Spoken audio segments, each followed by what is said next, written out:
It appears that America has just won the first battle in the new global tariff war of Trump's second administration. Early in the morning hours of Friday, January 24th, the White House posted a photo on their official Facebook page. You can see it up on your screen here. The photo shows illegal migrants shackled at the hands and feet getting loaded onto a military jumbo jet in order to get deported back to their country of origin. Reportedly, that first batch of migrants was sent back to Guatemala.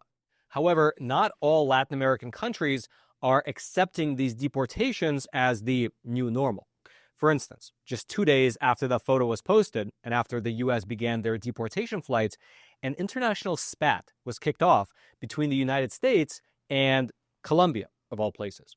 You see, on Sunday afternoon at around 1:30 p.m., President Trump released the following statement on his social media platform, Truth Social. Quote, "I was just informed that 2 repatriation flights from the United States with a large number of illegal criminals were not allowed to land in Colombia. This order was given by Colombia's socialist president, Gustavo Petro, who is already very unpopular amongst his people. Petro's denial of these flights has jeopardized the national security and public safety of the United States, so I have directed my administration to immediately take the following and urgent, decisive retaliatory measures." And then, right below that message, President Trump listed out 5 punitive actions that were about to hit the Colombian economy if they did not immediately accept the repatriation flights. They are as follows. Quote, "An immediate 25% tariff on all goods coming into the United States from Colombia, and if they did not comply within 1 week, the 25% tariff would become a 50% tariff. A full-scale travel ban, including the immediate revocation of all visas given to Colombian government officials, as well as all allies and supporters of the current Colombian government," which is, by the way, a very broad designation, and it could easily include officials from other countries as well if those people happen to be friendly with the current Colombian government.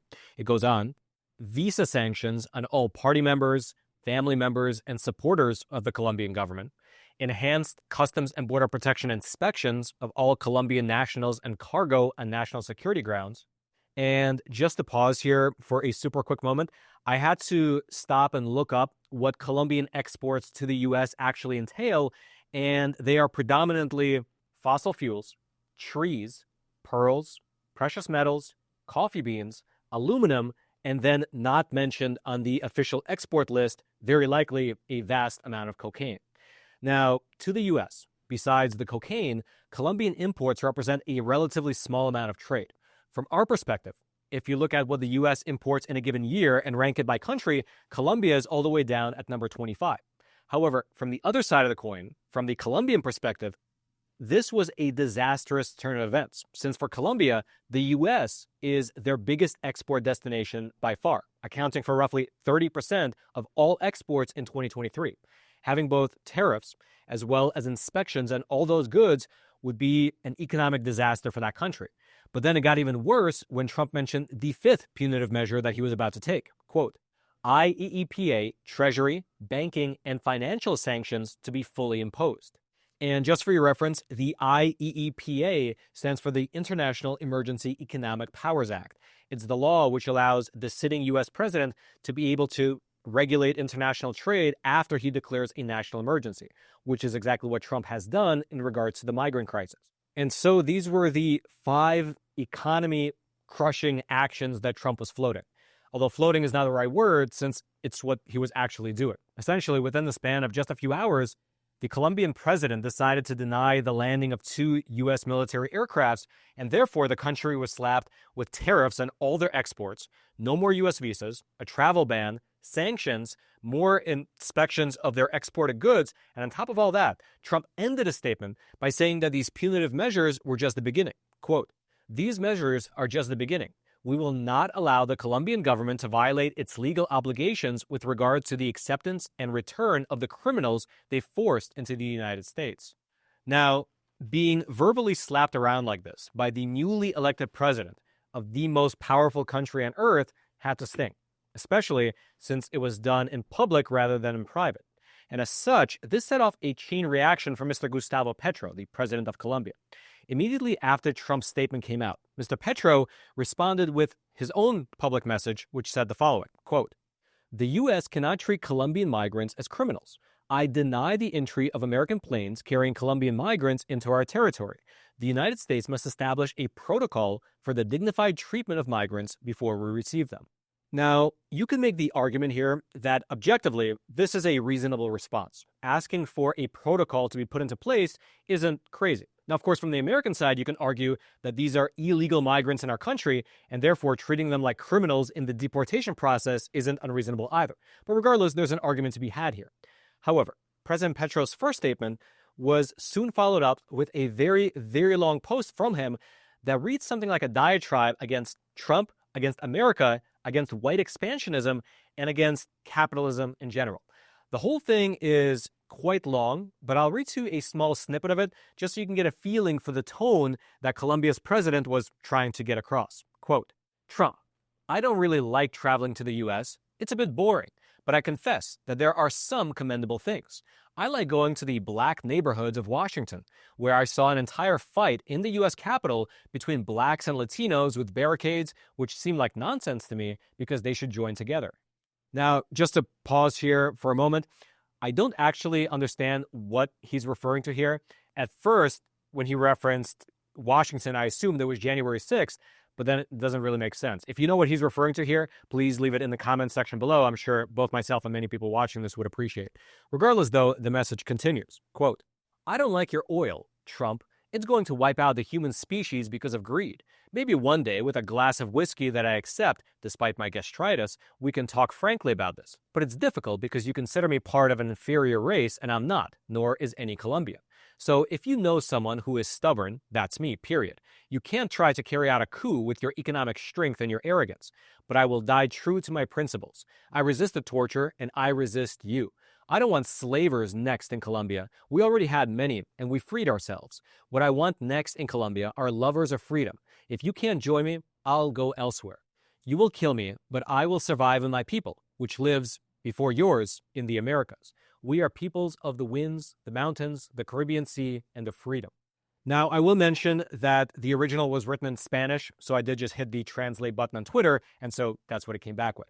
Regardless, though, the letter goes on like that for a while, making many more of these types of statements and claims against both Trump and America in a sort of ideological context. However, in a practical sense, the statement ended with the following, quote, I'm informed that you impose a 50% tariff on the fruits of our human labor to enter the United States, and I do the same. Meaning that as a response to our retaliatory action, the Colombian president initiated his own retaliatory action of a 50% tariff. However, that was basically an empty threat. Imposing 50% sanctions on U.S. exports wouldn't really affect America much at all. We literally, as a country, export more to the city of Hong Kong compared to the country of Colombia. And so imposing 50% tariffs on U.S. exports would likely hurt Colombia more than it would hurt the U.S. And indeed, despite this response letter having the posture of not bending the knee to the U.S. and its might, within less than a day, Colombia's knee was bent. All right, just to pause here for a super quick moment. Listen, it's obvious that the financial system is not looking too great.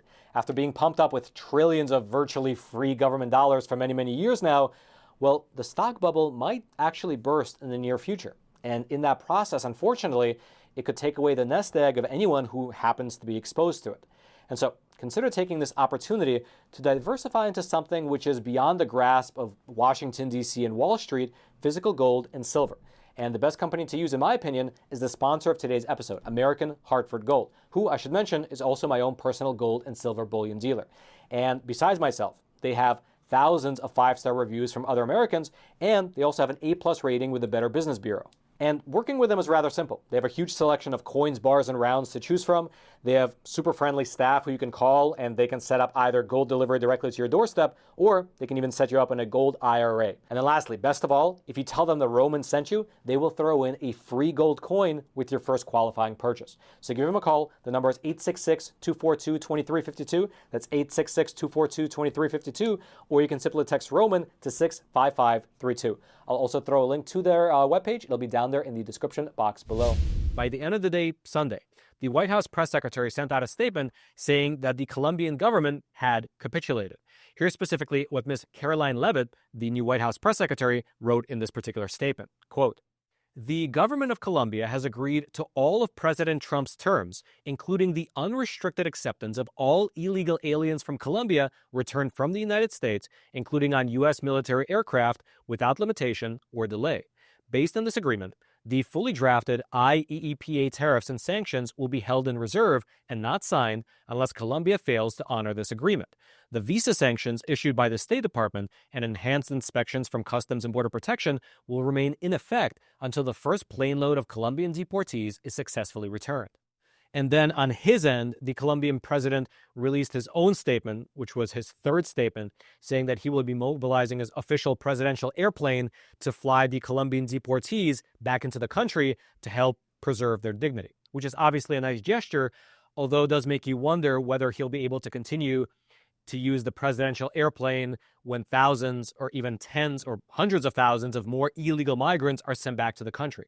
And along that exact line, by Tuesday, U.S. military flights had resumed going back and forth to Colombia. Quote, 2 Colombian Air Force planes carrying more than 200 illegal immigrants who were expelled from the United States landed at Bogota's International Airport on Tuesday. One plane, which was flying from San Diego, sent home 110 Colombians, and the other plane, which left from El Paso, brought home 91. And so that is how the situation played itself out.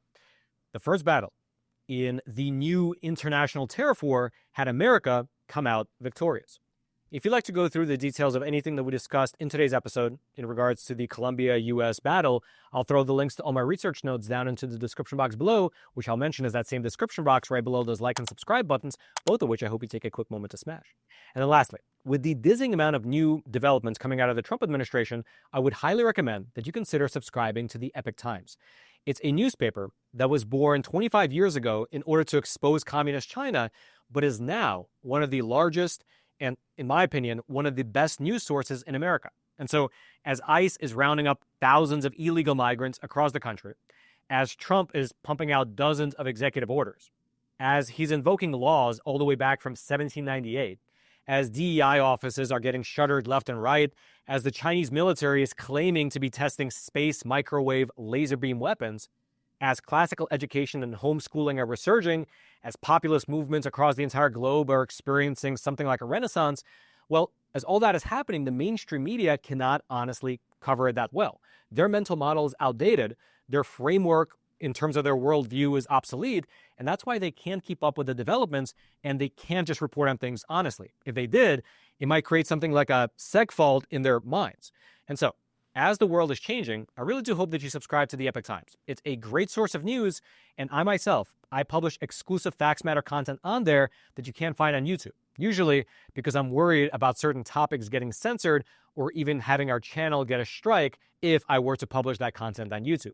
And the next big thing that I'm working on to be published exclusively over on the Epoch Times website, it's going to be a multi-part series exposing government plots that are irrefutable because the underlying documents have already been declassified. The first installment of that series is going to be about Operation Northwoods. Up on your screen right now is a declassified document that came out of the CIA showing how back in the 1960s, the U.S. military was planning to commit acts of terrorism against American citizens so that they could blame that terrorism on the Cubans in order to justify a kinetic war. The document reveals that the Joint Chiefs of Staff were in on it, and the only thing that stopped it from happening was the fact that JFK would not go along with the plan. And so, because Trump is about to release the remainder of the JFK assassination files, I think it's a perfect first episode to do in the series, in anticipation of whatever's about to be released in those docs. And so, this is all to say that if you appreciate solid content like this, that actually treats you like an intelligent person capable of making decisions for yourself, well, subscribe to the Epoch Times. I'll throw a link down into the description box below. Just click on that link and you can join the literally over 1 million Americans who've subscribed to the Epoch Times already. And the community over there is great. It's filled with patriotic Americans who love to read and discuss the news in a way that you really can't anywhere else on social media. And so again, the link will be right there below this video. I hope that you click on it, and I hope that you join us over at theepochtimes.com. And then otherwise, until next time, I'm your host, Roman from the Epoch Times. Stay informed, and most importantly, stay free.